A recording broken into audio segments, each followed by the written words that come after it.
एक बार फिर चीन ने छलावा किया है और विश्वासघात किया है। जो नियमित रूप से जो शांति वार्ता चल रही थी और वहाँ पर हमारे सैनिकों पर जिस तरह से हमला किया गया, वो चीन ने एक तरह से 1962 को दोहराने का काम किया है। लेकिन हमारे सैनिकों ने अपनी जो शहादत दी और जिस तरह से उन्होंने बदला चुकाया है, मैं समझता हूँ कि चीन की समझ में आ जाना चाहिए कि वो भारत अब नहीं है, 1962 का भारत नहीं है, 2020 का भारत है। भारत की सेना किसी का भी मुकाबला कर सकती है।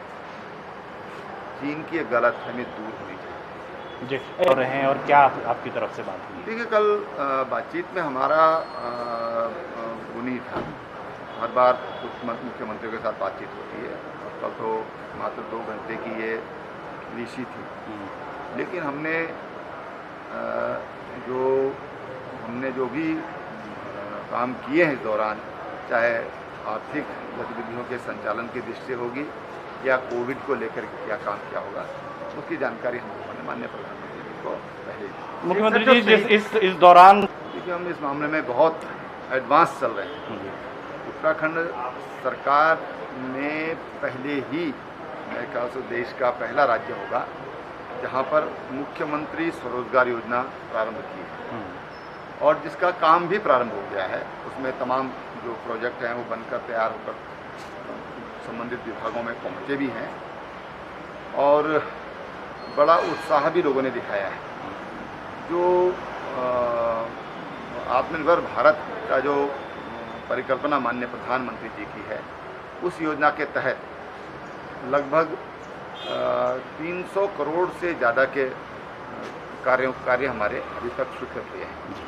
मैं समझता हूँ कि जो पैकेज माननीय प्रधानमंत्री जी ने दिया है और जो मंत्र माननीय प्रधानमंत्री जी ने दिया है आत्मनिर्भर भारत का, वो निश्चित रूप से उत्तराखंड जो टिहरी को लेकर आप लोगों ने जो रिपोर्ट भी आई है, किस तरह देखते हैं? हालांकि अब रिवर्स पलायन भी काफ़ी हुआ है, लेकिन फिर भी आप इसको चिंता नहीं मानते? हमने सरकार बनाते ही ग्रामीण विकास एवं पलायन आयोग गठित किया था और पलायन आयोग हर जनपद की, जिले और गांव के अनुसार उसका अध्ययन कर रहा है, अपनी रिपोर्ट और सौंपते हैं। कल टिहरी जनपद की रिपोर्ट सौंपी गई है कि वहाँ एक एक गांव की उसमें जानकारी है कि किस गांव से कितना पलायन हुआ है, कितने लोग वहाँ पर अभी गांव से बाहर गए हैं और उन गांव में क्या क्या सुविधाएं इस समय उपलब्ध हैं। एक एक गांव का विवरण उसमें होता है। तो पलायन अपना अध्ययन का काम कर रहा है। उसी आधार पर हम लोगों ने जो, चाहे ग्रोथ सेंटर का कॉन्सेप्ट होगा या फिर मुख्यमंत्री स्वरोजगार योजना का कॉन्सेप्ट होगा, उसी पर उन्हीं अध्ययनों के आधार पर आगे जो विभाग हैं वो उस पर काम कर रहे हैं। 20 शहीदों, देखिए, उनका जो बलिदान है वो बहुत बड़ा बलिदान है।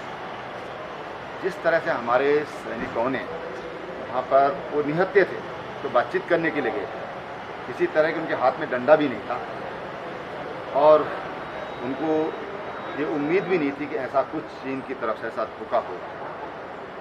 उनकी वीरता को और उन्होंने जो जवाब चीन को दिया है, उसके लिए श्रद्धांजलि स्वरूप कोई ऐसे शब्द ही हमारे पास नहीं है कि उसकी पूरी तरह उसको व्याख्यायित किया जा सके। कोई शब्द हमारे पास नहीं है। बस हमारे पास अगर कोई शब्द है तो श्रद्धांजलि शब्द है, उनकी वीरता को नमन है। और कहीं न कहीं ऐसा लगता है कि उसमें हो सकता है उत्तराखंड के भी कुछ हमारे वीर जवान से। Thank you.